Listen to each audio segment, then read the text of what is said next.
Welcome on in, folks, to another episode of of a few that we've been doing on the eGuide YouTube channel. We are so happy to have you. Thank you for clicking play on this video. I am Clayton, Director of Operations at eGuide.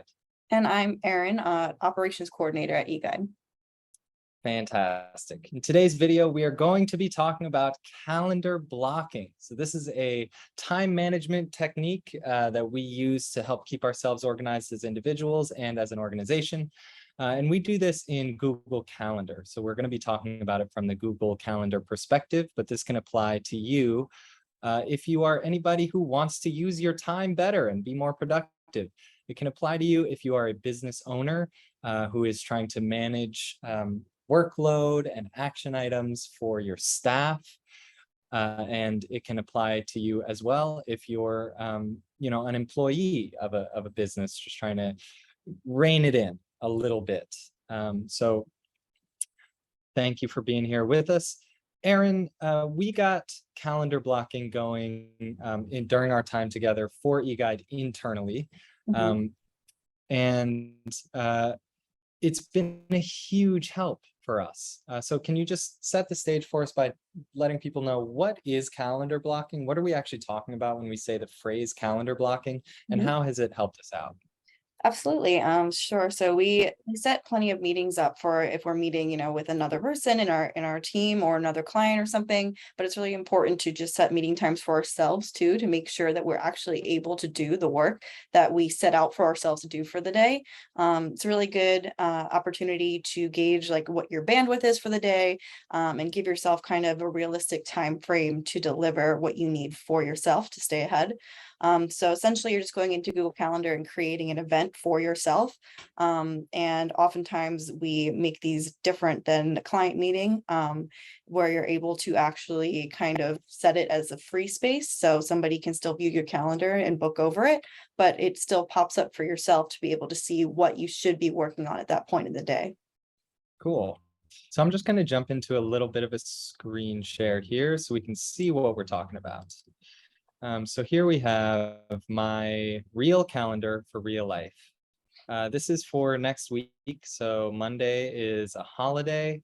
And then you see a little bit of this color coding in action. So these blue blocks here are my meetings, both internal and external.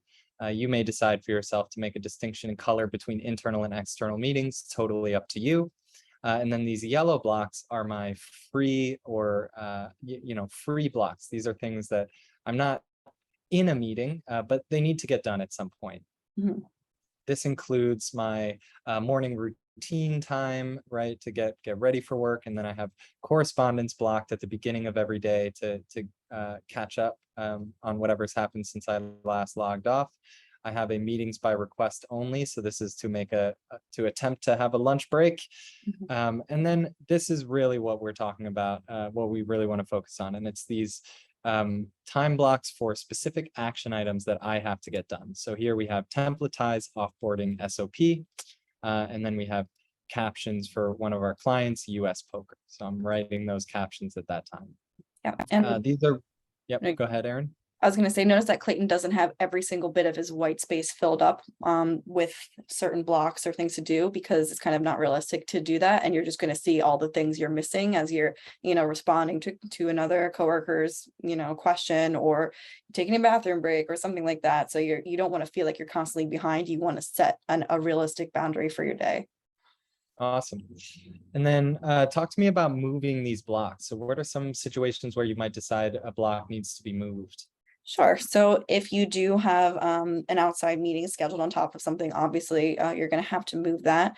But one thing I try to do is that, it's easy to just move things on yourself, but try to have some accountability with yourself. And if you're finding yourself moving the blocks more and more, that means you're not actually taking note of what your bandwidth is for the day. So you really want to try to learn what you can actually put out in a day and what is more realistic for yourself. So just while it's okay to move meetings or to move blocks to the next day, like you really want to try to avoid it as much as possible.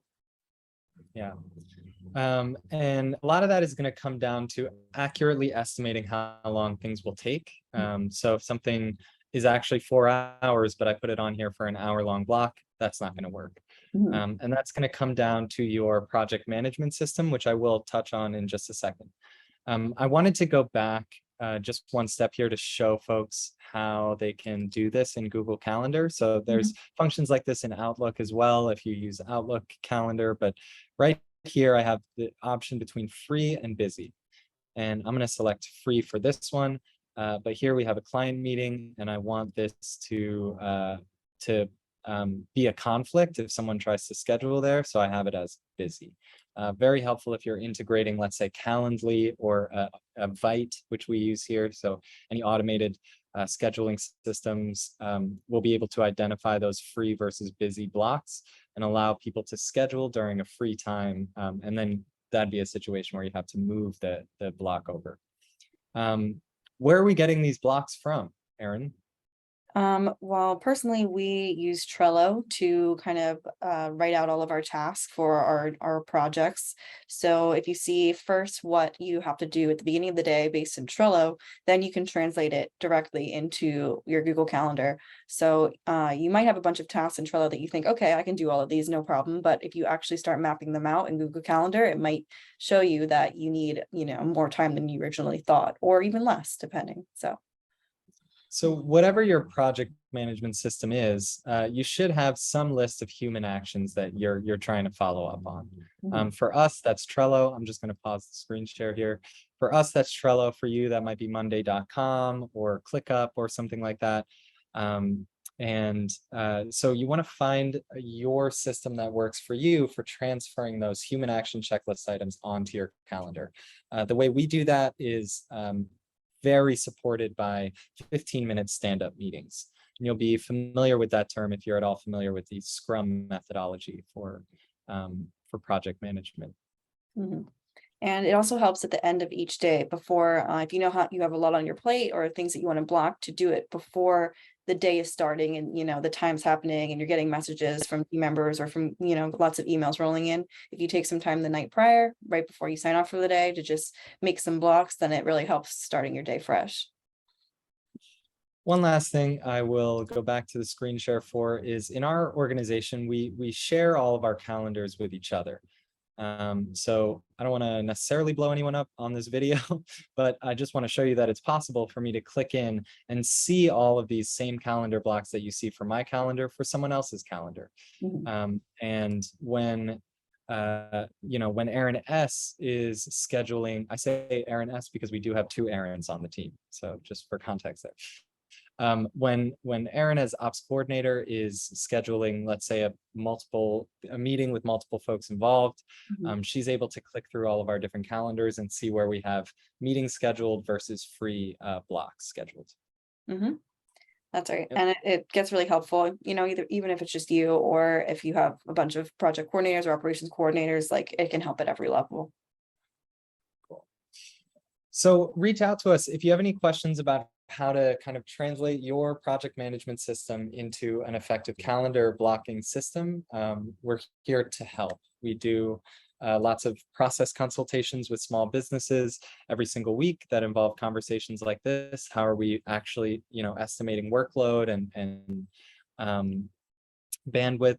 And then we also do V2 Mom style coaching for business owners. So if you're just someone who's trying to feel more organized, we do offer weekly or bi-weekly coaching for those types of situations. So, and one last thing I want to add here is it's not unheard of. It is not unheard of for folks to use this type of a technique just for their personal life. So I know that it sounds funny, but some people even have Slack for their family, and that type of communication can be very valuable. We all we're living complex lives, so consider calendar blocking not just for your professional environment, but also for your personal life, to try to meet some of those goals that you've been trying to hit, just to get to a point where you're able to look back on a week and say, that was the week that I scheduled and it actually went that way, and to slowly build that kind of word action alignment can be a very powerful thing in folks' lives. Yeah, especially if you're feeling, a little too burnt out doing what you need to do. Like you can make it happen no matter how busy your life is. It's possible. It is possible, especially if you calendar block your rest. Yeah. Watch a movie. Yeah, exactly. All right, Aaron, any last thoughts here on calendar blocks before we close out for today? Nope, I think this is a really great place to start. Cool. All right, until next time, y'all. Bye. Thanks, guys.